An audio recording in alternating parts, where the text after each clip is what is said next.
بسم اللہ الرحمن الرحیم فی سورۃ البقرہ ففی مسألۃ ان الاباحۃ اصل فی الاشیاء، تو اس مسئلے میں کہ اباحت اشیاء میں اصل ہے، اللہ تعالیٰ کا یہ فرمان ہے۔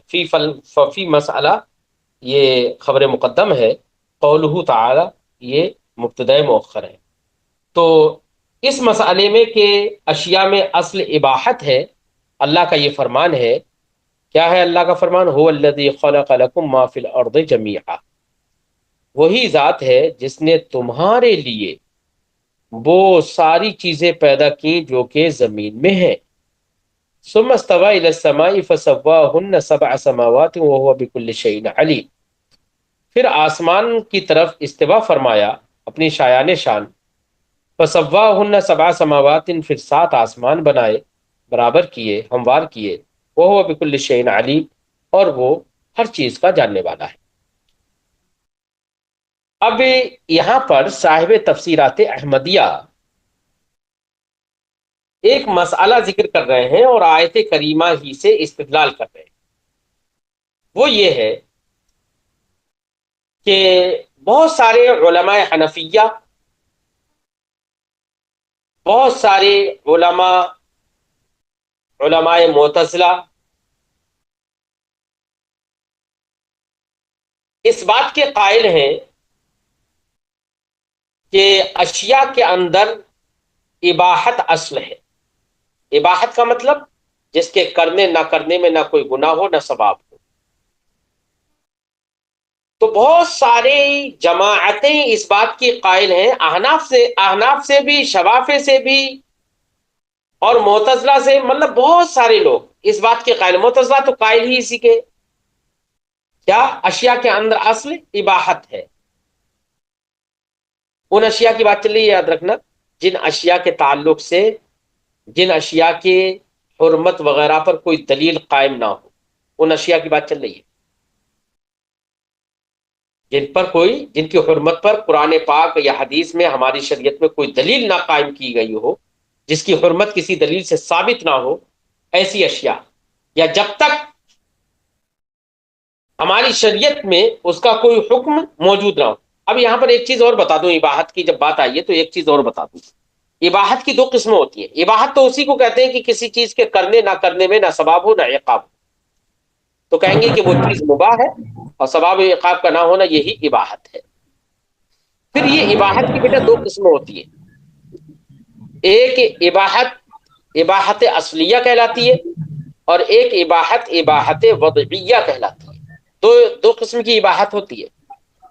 اباحت اصلیہ کا مطلب یہ ہوتا ہے کہ شریعت اسلامیہ کے آنے سے پہلے اور حضرت عیسیٰ علیہ الصلوۃ والسلام کے آسمان پر اٹھا لینے کے بعد جو زمانہ فترت ہے، اس زمانے میں لوگوں کے لیے چیزیں جو مباح ہیں، اور شریعت اسلامیہ بھی ہے نہیں اس وقت میں، تو اس وقت جو اباحت ہے وہ اباحت اصلیہ کہلائے گی۔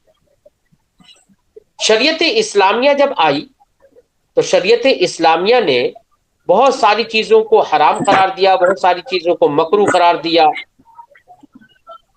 بہت ساری چیزوں کو شریعت اسلامیہ نے مکروہ قرار دیا، حرام قرار دیا، اور بہت ساری چیزیں ایسی بھی ہیں کہ شریعت اسلامیہ نے ان کی حرمت پر کوئی دلیل قائم نہیں کی، بلکہ اس سے پہلی کی شریعتوں میں جیسے وہ مباح تھی ویسے ہی شریعت اسلامیہ میں بھی مباح رہی۔ اب شریعت اسلامیہ کے آنے کے بعد اور اس پر دلیل حرمت قائم نہ کرنے کے بعد جو اس کی اباحت ہے، یہ اباحت وضعیہ کہلاتی ہے۔ کیا کہلاتی ہے؟ اباحت وضعیہ۔ تو زیادہ آسان انداز میں یہ کہہ لیجئے کہ شریعت اسلام سے پہلے جو اشیاء کے اندر اباحت ہے وہ اباحت اصلیہ کہلائے گی، اور شریعت اسلامیہ کے نازل ہونے کے بعد جو جن اشیاء میں اباحت باقی رکھی گئی وہ اباحت وضعیہ کہلائے۔ بہرحال اباحت کی تعریف ذہن میں آ گئی، اباحت کا معنی ذہن میں آ گیا، اباحت کی 2 قسمیں ذہن میں آ گئی۔ اب ہم اختلاف کی طرف چلتے ہیں۔ خلاصہ ذہن میں رکھیے گا میری بات کا، اختلاف کی طرف چلتے ہیں کہ بہت سارے لوگ اس بات کے قائل ہیں کہ اشیاء کے اندر اصل اباحت ہے، اور بہت سارے لوگ اس بات کے قائل ہیں، جمہور اس بات کے قائل ہیں کہ اشیاء کے اندر اصل اباحت نہیں، حرمت ہے، اشیاء کے اندر اصل حرمت ہے۔ یہ اختلاف ہے، لیکن امام اہل سنت اعلی حضرت فاضل بریلوی علیہ الرحمت و رضوان نے فتاوی رضویہ میں تحقیق کے ساتھ یہ بات بیان کر دی ہے کہ 3 چیزیں ایسی ہیں کہ جن کے اندر حرمت اصل ہے۔ وہ 3 چیزیں کیا ہیں؟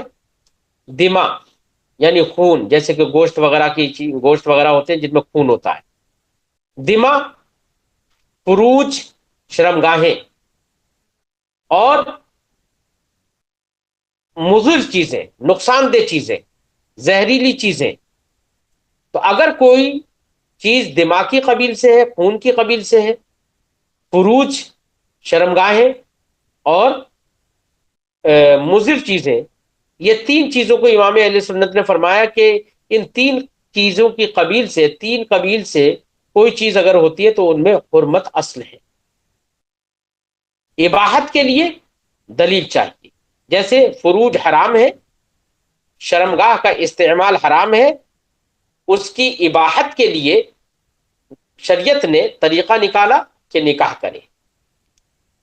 ایسی گوشت اپنی اصل کے اعتبار سے حرام ہے، شریعت مطہرہ نے اس کے اباحت اور اس کے حلال ہونے کا حکم دیا کہ شرعی طور پر اس کو ذبح کیا جائے، اللہ کے نام پر ذبح کیا جائے۔ تو 3 طرح کی چیزوں کو امام اہل سنت نے فرمایا کہ یہ 3 چیزوں کی، ان 3 طرح کی چیزوں میں حرمت اصل ہے اور اباحت بعد میں آتی ہے، کسی نہ کسی ضابطے، کسی نہ کسی قاعدہ، کسی نہ کسی شرط، کسی نہ کسی طریقے سے اباحت ہوتی ہے۔ اور ان 3 چیزوں کے علاوہ، 3 قسم کی چیزوں کے علاوہ جو بقیہ چیزیں ہیں، ان میں امام اہل سنت نے فرمایا کہ ان میں اباحت اصل ہے۔ کیا ہے؟ اباحت اصل۔ امام اہل سنت نے تمام کا نچوڑ بیان کر دیا ہے۔ اب دیکھیے، امام اہل سنت سے پہلے کے جو فقہاء اور محدثین ہیں ان کے درمیان بس یہی اختلاف ہے کہ اکثر لوگ اس بات کے قائل ہیں جو کہ اباحت اصل ہے اشیاء میں، مطلقاً انہوں نے کہہ دیا، اور جمہور اس بات کے قائل ہیں کہ اشیاء میں حرمت اصل ہے، انہوں نے بھی مطلقاً کہہ دیا۔ امام اہل سنت نے تفصیل کر دی اور وہی صحیح ہے۔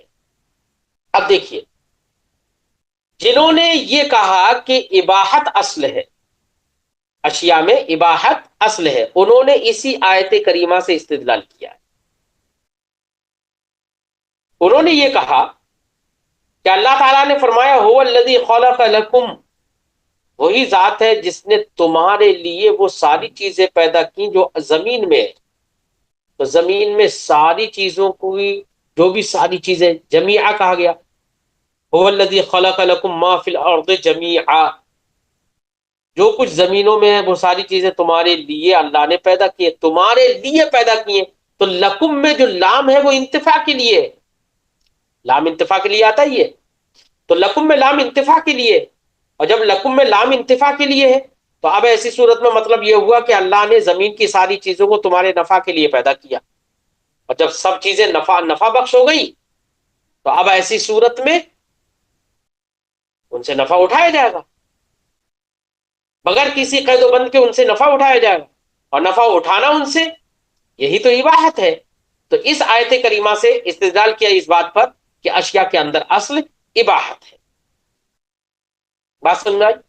اور جن حضرات نے، جمہور نے، جنہوں نے یہ کہا کہ اشیاء کے اندر اصل اباحت نہیں ہے بلکہ حرمت اصل ہے، ان حضرات نے اس سے یہ استدلال کیا کہ دیکھیے، ہر زمانے میں اگر یہ کہہ دیں گے کہ اشیاء کے اندر اصل اباحت ہے تو انسان شترے بے مہار ہو جائے گا، اس پر کوئی قید و بند ہی نہیں رہے گی، ہر چیز کا استعمال کرے گا بغیر کسی قید و بند کے، جبکہ کسی بھی دور میں، کسی بھی زمانے میں انسان بغیر قید و بند کے نہیں رہا ہے، اس پر کچھ نہ کچھ ضروری قیود اور بند ضرور رہے ہیں، اس کو مطلق العنان نہیں چھوڑا گیا ہے۔ اگر اباحت کے اصل ہونے کا قول کیا جائے تو لازم آئے گا کہ انسان مطلق العنان ہو، اس کو بغیر قید و بند کے چھوڑ دیا جائے، یہ لازم آئے گا۔ اس لیے جمہور نے یہ کہا کہ اشیاء کے اندر اصل اباحت نہیں، حرمت ہے۔ اب حرمت اصل ہے، اب جس کی اباحت پر دلیل قائم ہوتی چلی جائے گی وہ مباح ہوتی چلی جائے گی، وہ قیود کے ساتھ ہوگی، لہذا انسان مقید رہے گا، مطلق العنان نہیں ہوگا۔ اب یہ تو جمہور نے استدلال کیا، لیکن اس آیت کریمہ کے کیا جواب دیں گے؟ کہ اس آیت کریمہ میں تو یہ کہا گیا کہ زمین کی ساری چیزیں تمہاری نفع کے لیے اللہ نے پیدا کی، اس کا کیا جواب دیں گے؟ تو جمہور نے اس کا جواب یہ دیا ہے کہ یہ آیت کریمہ شریعت مطہرہ کے نازل ہونے کے بعد والے لوگوں کے لیے نہیں ہے،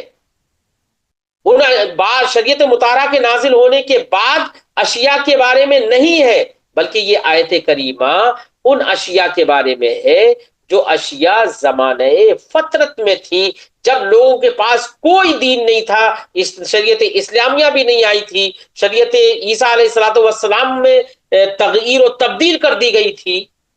تو جو زمانے فطرت تھا، اس زمانے فطرت کے لیے یہ حکم تھا کہ ان لوگوں کے لیے ساری چیزیں مباح کر دی گئی تھی، یعنی اباحت اصلیہ اس زمانے میں تھی۔ شریعت مطہرہ آنے کے بعد اباحت اصلیہ کا قول نہیں کیا جائے گا، بلکہ اباحت وضعیہ کا قول کیا جائے گا۔ یہ جواب دیا کہ یہ آیت کریمہ فطرت کے زمانے پر محمول ہے۔ ٹھیک ہے، یہ جواب ہو گیا۔ اب ہماری گفتگو سے یہ بات تو سمجھ میں آ گئی کہ اس آیت کریمہ سے بعض حضرات نے، بعض جماعتوں نے، چاہے وہ حنفی حضرات ہوں، بہت سارے فقہاء حنفیہ نے استدلال کیا ہے۔ صاحب تفسیر احمدیہ نے، تفسیرات احمدیہ نے یہاں پر ذکر بھی کیا ہے کہ کن حضرات نے کہا ہے اباحت کا قول کیا ہے۔ تو کچھ حضرات نے اشیاء کے اندر اباحت کے اصل ہونے کا قول کیا، جمہور نے اشیاء کے اندر حرمت کے اصل ہونے کا قول کیا، اور دونوں کا کیا جواب ہوا وہ بھی ہم نے ذکر کیا اپنے پورے اس بیان میں، خلاصہ ذہن میں رکھیے۔ اب ہم تھوڑا سا ترجمہ کریں گے۔ فرماتے ہیں ھذا بیان نعمت یخاطب بها الکفار۔ اب اس آیت کریمہ میں دیکھیے، یہی تو کہا گیا کہ اللہ تعالیٰ نے آج زمین میں جتنی بھی چیزیں پیدا کی ہیں وہ سب تمہارے نفع کے لیے ہیں۔ کس کے نفع کے لیے؟ تمہارے، لکم کہا گیا، کم سے خطاب کس کو ہے؟ اس سلسلے میں تین باتیں ہیں۔ ایک بات یہ کہ لکم میں کم سے خطاب کفار سے ہے، کیونکہ اس آیت کریمہ سے پہلے دیگر آیتوں کو آپ پڑھیے تو وہاں پر کفار ہی سے خطاب ہے، لہذا جب کفار سے خطاب ماقبل کی آیتوں میں ہے تو اس آیت کریمہ میں بھی خطاب کفار سے۔ یا یہ قول یہ ہے کہ یہاں پر لکم میں کم سے مراد مومنین ہے۔ کیوں؟ اس لیے کہ مومنین ہی تو اللہ کے محبوب ترین بندے ہیں، کفار تو مغضوب علیہم ہیں، ان پر تو اللہ کا غضب ہے، وہ اللہ کے محبوب ترین نہیں ہے، محبوب نہیں ہے۔ اس لیے لکم میں کم سے مراد وہ مومنین ہے، کہ مومنین کے لیے، مومنین کے نفع کے لیے اللہ نے ساری چیزوں کو پیدا کیا ہے۔ رہے کافر تو وہ کافر تو مومنین کے صدقے میں نفع اٹھاتے ہیں۔ او کلاہما، یا دونوں مراد ہیں، کفار و مومنین دونوں سے خطاب ہے کہ اے کفار تمہارے لیے بھی ساری چیزوں کو نفع بخش بنایا ہے، اے مومنین تمہارے لیے بھی ساری چیزوں کو نفع بخش بنایا ہے۔ یہ اس بنا پر کہ سبھی لوگ اللہ کی نعمتوں سے نفع اٹھاتے ہی ہیں، اس لیے لکم میں کم ضمیر سے مراد صرف کفار بھی ہو سکتے ہیں، مومنین بھی ہو سکتے ہیں، اور دونوں بھی ہو سکتے ہیں۔ وہی صاحب کتاب نے فرمایا ھذا بیان نعمت یخاطب بها الکفار او المؤمنون او کلاہما، یہ اس نعمت کا بیان ہے جس نعمت کے ذریعے سے کفار یا مومنین یا دونوں کو خطاب کیا گیا۔ واللام فی لکم، اور لکم کے اندر جو لام ہے للانتفاع، یہ انتفاع کے لیے ہے، نفع کے لیے ہے۔ والمعنی، معنی یہ ہے خلق جمیع ما فی الارض لانتفاعکم فی دنیاکم، کہ اللہ نے زمین میں جتنی بھی چیزیں ہیں ساری چیزوں کو اللہ نے پیدا فرمایا لانتفاعکم فی دنیاکم، تاکہ تم اپنی دنیا میں دنیاوی امور میں فائدہ اٹھاؤ، بے استنفاعکم بہا مصالح ابدانکم، بئی طور کہ تم اپنے بدنوں کی مصلحتوں میں ان سے نفع طلب کرو، ان ساری چیزوں سے نفع طلب کرو کہ کوئی چیز کھاؤ اور بدن کو قوت پہنچاؤ، کوئی چیز کھاؤ گے تو وہ اچھی لگے گی، کوئی چیز ایسی بھی ہے کہ کھاؤ گے تو وہ کڑوی لگے گی، مزے الگ الگ ہیں، تو ابدان اپنے جسم کے مصلحت کے لیے ان سے نفع اٹھائیں گے ہم، وفی دین کو ایسی دین میں بھی اس سے نفع اٹھائیں گے۔ دین میں نفع کیسے اٹھائیں گے؟ کوئی کھانا کھایا تو دین میں نفع کیسے؟ بظاہر تو یہ کہ کھانا کھایا اور جس میں قوت ہوئی تو ہمیں نماز بھی پڑھی، لیکن نماز پڑھنا یہ تو دنیا ہی میں ہے، دین میں نہیں۔ دین سے مراد یہاں پر آخرت لے لو، یعنی آخرت میں جو جنت میں جانا ہے، دوزخ میں جانا ہے، عذاب ہونا ہے، ثواب ہونا ہے، یہ مراد ہے یہاں پر دین سے۔ اب دنیاوی چیزوں سے نفع حاصل کر کے دینی امور میں ہم نفع کیسے حاصل کرتے ہیں، دینی امور میں نفع کی طرف کیسے پہنچ سکتے ہیں، اس کا طریقہ کیا ہے؟ اس کا طریقہ یہ ہے کہ ہم استدلال کریں گے، وہ اس طور سے کہ دنیا کی چیزوں کو دیکھیں گے کہ کچھ چیزیں ہم کھاتے ہیں تو بڑے مزیدار ہوتی ہیں، بہت اچھی ہوتی ہیں، کچھ چیزیں ذائقے دار ہوتی ہیں، بڑھیا لگتی ہیں، جسم کو مفید ہوتی ہیں، اور کچھ چیزیں ایسی ہوتی ہیں کڑوی ہوتی ہیں، تکلیف دہ ہوتی ہیں، زبان کو بدمزہ کر دیتی ہیں اور نقصان دہ بھی ہوتی ہیں۔ تو دنیا کی چیزوں میں ہم نے یہ غور کیا، نفع اٹھاتے اٹھاتے وقت یہ سارے تجربے ہوئے، تو اس سے معلوم ہوا کہ دنیاوی زندگی میں یہ ساری چیزیں ہیں، طرح طرح کے مزے ہیں، طرح طرح کے ان کے انجام ہیں، تو اسی طریقے سے آخرت کی زندگی میں بھی طرح طرح کے مزے ہوں گے۔ کچھ تو وہ مزے ہوں گے کہ جن میں مزہ ہی آئے گا، اور کچھ وہ مزے ہوں گے کہ جن میں بڑی تکلیف ہوگی، یعنی ثواب و عقاب۔ تو دنیاوی ان امور سے آدمی ان کو تجربہ کر کے، ان کا استعمال کر کے، ان سے نفع حاصل کر کے اخروی امور یعنی ثواب و عقاب پر استدلال کر سکتا ہے، ان کو سمجھ سکتا ہے۔ یہ ہے دین میں فائدہ حاصل کرنا۔ فرماتے وفی دینکم، اور تمہارے دین میں، بالاستدلال استدلال کے ذریعے، والاعتبار اور سمجھ کر، والتعرف اور اس کو جان کر، لما یلائمھا من لذات الآخرہ، جو یہ دنیاوی لذتوں کے مناسب اور لائق ہیں آخرت کی لذتیں، وآلامھا اور آخرت کی تکلیفیں۔ تو آخرت کی تکلیفیں بھی اور لذتیں بھی ایسی ہی ہیں جیسے کہ دنیا میں لذتیں اور تکلیفیں ہیں، تو انہی پر قیاس کر کے، انہی پر استدلال کر کے، انہی سے سمجھ کر ہم وہ باتیں سمجھ سکتے ہیں۔ کذا قالو، ایسے ہی علماء نے فرمایا۔ فَيُمْكِنُ أَن يُسْتَدَلَّ بِهَا عَلَىٰ أَنَّ الْأَصْلَ فِي الْأَشْيَاءِ، اب یہاں سے وہی بات کر رہے ہیں کہ اس آیت کریمہ سے ممکن ہے کہ اس سے استدلال کیا جائے اس بات پر، ان الاصل فی الاشیاء الاباحہ، کہ اشیاء کے اندر اصل اباحت ہے، کما ہوا مذہب و طائفۃ، جیسے کہ ایک گروہ کا یہی قول ہے، یہی مذہب ہے، برخلاف جمہور کے، بخلاف الجمہور، برخلاف جمہور کے، فإن عندهم الاصل هو الحرمہ، کیونکہ ان کے اندر اصل حرمت ہے، ولا یظہر، اب اصل حرمت ہے۔ میں نے یہاں پر ذکر کر دیا تھا کہ جمہور نے مطلقاً یہ کہا کہ اصل حرمت ہے اشیاء میں، اور کچھ حضرات نے یہ کہا کہ اشیاء کے اندر اصل اباحت ہے، انہوں نے اسی سے استدلال کیا۔ پوری گفتگو میں تفصیلی کر چکا ہوں، لیکن میں نے بتایا تھا کہ امام اہل سنت نے یہاں پر تفصیل کی ہے اور کہا کہ تین چیزیں ایسی ہیں کہ جن میں اصل حرمت ہے، ما بقیہ چیزوں میں اصل اباحت ہے، ٹھیک ہے۔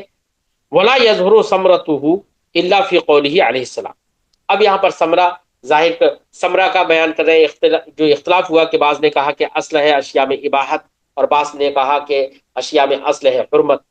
اس کا یہ کہ اس اختلاف کا ایک ثمرہ، ایک مسئلے کو ذکر کر کے کر رہے ہیں۔ فرماتے ہیں کہ دیکھیے مسئلہ کیا ہے، احناف کے نزدیک بیع میں اصل ہے اباحت، بیع کے اندر اصل کیا ہے؟ اباحت، کیونکہ بیع جو ہے اسی لیے مشروع ہوئی ہے تاکہ اس میں فائدہ حاصل کیا جائے، لہذا ربا کا مطلب ہوتا ہے زیادتی، والفضل ربا، زیادتی جو ہوتی ہے وہ ربا کہلاتی ہے۔ ربا کا مطلب ہوتا ہے زیادتی، تو مطلقاً زیادتی تو حرام ہے نہیں، ورنہ تو بیع مشروع ہی کیوں ہوگی؟ بلکہ مشروعیت یہ بتا رہی ہے کہ مطلقاً زیادتی حرام نہیں ہے۔ لہذا احناف نے یہ کہا کہ اشیاء ستہ جو حدیث پاک میں مذکور ہے، ان اشیاء ستہ کی طرف نظر کرتے ہوئے احناف نے اس کی ایک علت نکالی، قدر و جنس، اور احناف نے یہ کہا کہ قدر و جنس سے دونوں چیزیں جن اشیاء میں پائی جائیں گی ان کا آپس میں ایک دوسرے سے لین دین، مثلا گیہوں کے بدلے گیہوں، اور گیہوں کے بدلے گیہوں، سونے کے بدلے سونا، چاندی کے بدلے چاندی، یہ سب قدر و جنس والی چیزیں، اگر یہ کم و بیش کر کے بیچی تو احناف یہ کہتے ہیں کہ یہ اس میں ربا ہوگا، اور یہ ربا جائز نہیں ہوگا، یہ حرام۔ تو حرمت اس علت کی بنا پر آئی، قدر و جنس کی بنا پر یہاں پر حرمت آئی، تو حرمت بعد میں آئی۔ اس کا مطلب اصل زیادتی جو ہے وہ تو جائز ہے، کہ قدر و جنس جہاں پر ہوگی وہیں پر برابر برابر بیچنا خریدنا یہ ضروری ہوگا۔ اگر کمی بیشی کے ساتھ خرید و فروخت کی تو وہ ناجائز ہوگی اور وہ ربا میں جائے گا۔ تو حرمت اس بنا پر آئی، تو حرمت بعد میں آئی یہاں پر، اور ربا مطلقاً زیادتی اور فائدہ حاصل کرنا یہ مطلقاً جائز ہے پہلے۔ تو احناف کے نزدیک اشیاء کے اندر خرید و فروخت میں ربا جائز ہے اپنی اصل کے اعتبار سے، اور قدر و جنس جو علت ہے اس کے اعتبار سے جہاں پر تساوی نہیں ہوگی وہاں پر حرمت کا تحقق ہوگا، یہ احناف نے کہا۔ شوافی یہاں پر یہ کہتے ہیں کہ ربا میں اصل ہے حرمت، ربا میں اصل ہے حرمت، اباحت کے لیے سمنیت چاہیے، طعم چاہیے، یعنی اگر کوئی چیز کھانے والی ہے جس میں سمنیت ہے، اگر وہ برابر سرابر بیچی جائیں تب بھی جواز کا قول ہوگا، ورنہ تو حرمت کا قول ہوگا۔ تو امام شافعی علیہ رحمت و رضوان نے ربا کے اندر اصل حرمت قرار دی اور اباحت کا قول کیا، اس شرط کے ساتھ کہ طعم اور سمنیت جہاں پر ہو اسی کو علت قرار دیا، اور اگر برابر سرابر بیچا جائے تبھی اباحت ہوگی ورنہ حرمت رہے گی۔ یہی وجہ ہے کہ امام اعظم رضی اللہ تعالی عنہ کے نزدیک اگر کسی نے ایک مٹھی گیہوں 2 مٹھی کے برابر بیچ دیے تو یہ جو شریعت نے ایک پیمانہ جو مقدر کیا ہے اس سے کم ہے، لہذا یہ قدر و جنس کے تحت آئے گا نہیں، اس لیے احناف کے نزدیک اپنے اصل کے اعتبار سے یہاں پر حرمت نہیں ہوگی بلکہ اباحت ہوگی، لہذا 1 مٹھی 2 مٹھی کے بدلے بیچنا جائز ہوگا۔ لیکن امام شافعی چونکہ اپنے اصل کے ربا میں اصل حرمت قرار دیتے ہیں، اس لیے اگر 1 مٹھی 2 مٹھی کے بدلے بیچے تب بھی ان کے نزدیک یہ حرام ہوگا، برابر سرابر ہی بیچنا ان کے نزدیک ضروری ہوگا۔ تو ثمرہ اختلاف کہ اصل حرمت ہے یا اصل اباحت ہے، اس مسئلے میں اختلاف کا ثمرہ یہاں پر بالکل نمایاں ہو جاتا ہے۔ صاحب کتاب اسی کو ذکر کر رہے ہیں، فرماتے ہیں ولا یظہر ثمرتہ، اس کا ثمرہ ظاہر نہیں ہوگا الا مگر فی قولہ علیہ السلام، نبی کریم صلی اللہ علیہ وسلم کے اس قول میں، کیا لا تبیع الطعام الا سباعا بالسباع، کہ کھانے کو مت بیچو مگر برابر سرابر۔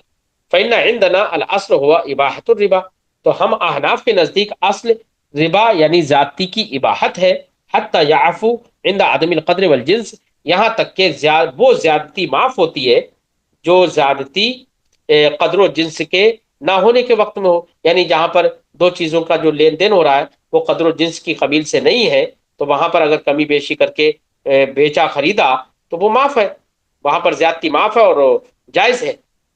وَإِنَّمَا تَثْبُتُ الْحُرْمَةُ، اور حرمت ثابت ہوتی ہے اذا وجد جميع الشرائط، جب تمام شرائط پائے جائے۔ تو دیکھیے حرمت کے لیے شرائط ہیں، اباحت کے لیے، اباحت ربا کے لیے یہاں پر شرائط نہیں ہے۔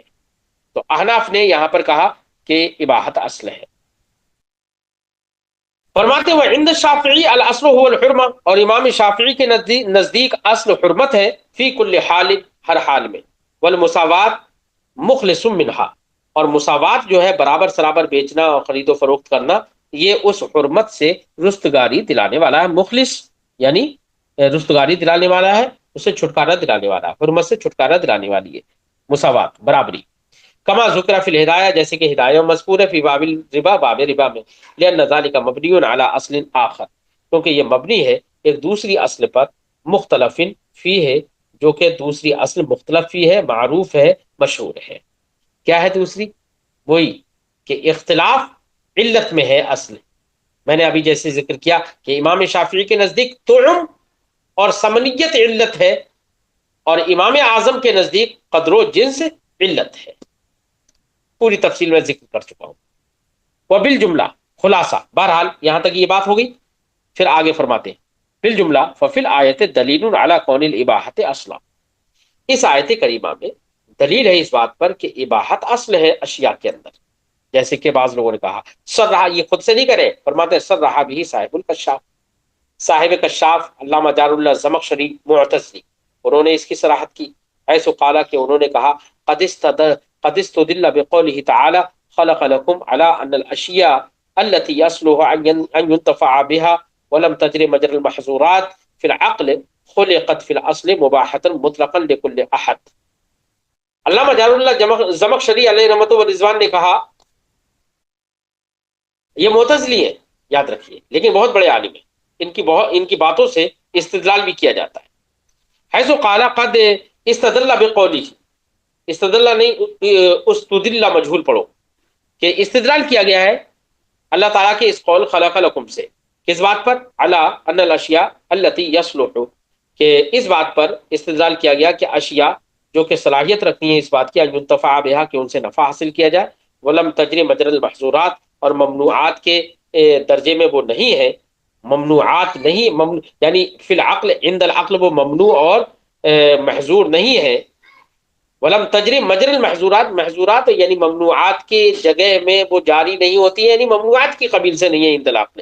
خلقت فی الاصل، یہ اشیاء جو لائق انتفاع ہیں اور ممنوعات کی قبیل سے نہیں ہے عند العقل، خلقت فی الاصل مباحۃ مطلقا، یہ مطلقاً ہر ایک کے لیے، لکل احد، ہر ایک کے لیے مباح بن کر اصل میں پیدا کی گئی، ان مباح بنا کر پیدا کی گئی، ان یتناولها لکل احد ان یتناولها، ہر ایک کو اختیار ہے کہ وہ ان کو حاصل کرے اور ان کو کھائے پیے اور ان سے نفع اٹھائے، وَيَنْتَفِعَ بِهَا، اور ان سے نفع اٹھائے۔ وقد صرحت، تو دیکھیے جار اللہ زمخشری نے، یعنی معتزلی ہیں یہ، تو انہوں نے بھی یہی کہا کہ اشیاء کے اندر اصل اباحت ہے۔ وقد صرح به، اور اسی کی صراحت کر دی ہے صاحب المدارک، تفسیر مدارک کے مصنف نے بھی، علامہ نصفی نے بھی اس کی صراحت کی ہے۔ کیسے؟ حیث قال، کہ انہوں نے کہا وقد استدل، کیا؟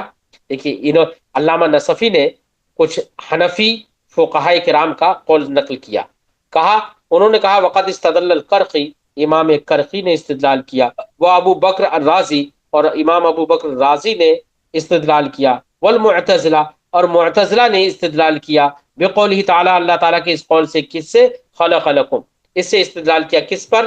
علی، اس بات پر، ان الاشیاء التي يصلح ان ينتفع بها، کہ وہ اشیاء جن سے نفع حاصل کیا جا سکتا ہے، خلقت مباحۃ فی الاصل، وہ اصل کے اعتبار سے مباح بنا کر پیدا کی گئی ہیں۔ ٹھیک ہے، یہ کس نے کہا؟ صاحب مدارک نے۔ ٹھیک، وذکر الامام فخر الاسلام فی بحث المعارضہ، اور امام فخر الاسلام بزدوی، یہ بھی حنفی ہیں، انہوں نے ذکر کیا ہے معارضہ کی بحث میں، کیا؟ انہ اذا تعارض المبیح والمحرم تو ترجح المحرم لتأخرہ، انہوں نے کہا معارضہ کی بحث میں کہ جب مبیح یعنی اباحت کی دلیل اور محرم یعنی حرمت کی دلیل، جب مبیح اور محرم دونوں متعارض ہو جائے، ترجح المحرم، تو انہوں نے باب معارضہ میں یہ کہا کہ محرم راجح ہوگا، لتأخرہ دلالتاً، کیونکہ دلالتاً وہ مؤخر ہے۔ کیا ہے؟ دلالتاً مؤخر ہے۔ تو دیکھو انہوں نے محرم کو راجح قرار دیا، کیوں؟ اور یہ کہا کہ دلالتاً وہ مؤخر ہے۔ دلالتاً مؤخر ہونے کا مطلب یہ ہوا کہ محرم کو انہوں نے مؤخر مانا، اور جب مؤخر مانا، جو مؤخر ہوتا ہے وہی ناسخ ہوتا ہے۔ اب اسی سے یہ سمجھ میں آ گیا کہ محرم جب مؤخر ہے تو مبیح مقدم ہوا، اور جب مبیح مقدم ہوا تو اس کا مطلب یہ کہ اشیاء کے اندر اصل جو ہے وہ اباحت ہے. انہوں نے بھی یہ مان لیا، انہوں نے بھی یہ ذکر کر دیا. یہ بات سمجھ میں آ گئی نا؟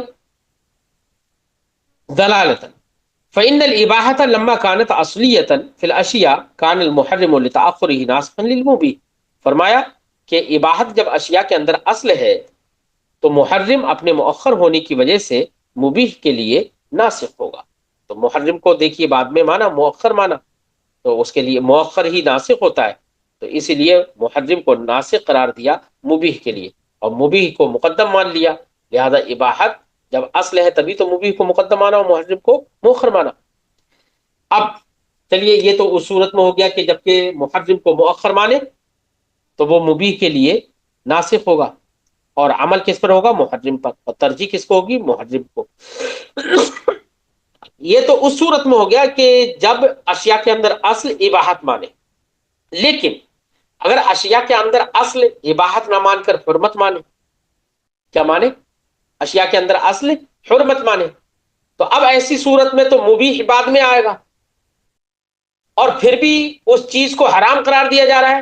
تو فرماتے ہیں کہ دیکھیے اشیاء کے اندر جس صورت میں یہ کہا جائے کہ اشیاء کے اندر اصل حرمت ہے تو وہاں پر اباحت کی کوئی دلیل ہوگی، مبیح بعد میں ہوگا، اور جب مبیح بعد میں ہوا تو اس حرمت کو نسخ کرنے والا مبیح ہوا. پھر مبیح کے بعد میں کوئی محرم آیا، اس محرم نے پھر مبیح کی اباحت کو ختم کیا، وہ اس کے لیے ناسخ ہوگا. پھر یہاں پر نسخ دو بار ہوگا، تکرار ہوگی پھر نسخ میں، اس قول پر جس قول پر یہ کہا جائے کہ حرمت اصل ہے.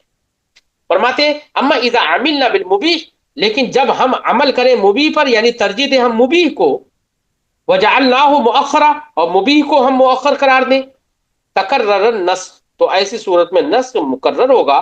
کیوں؟ لأن الاباحۃ لما كانت اصلیۃ، کیونکہ اباحت جب اصلی تھی، فی کل شیء، ہر شے میں، کان المحرم ناسخا له، تو محرم اس کے لیے ناسخ ہو گیا.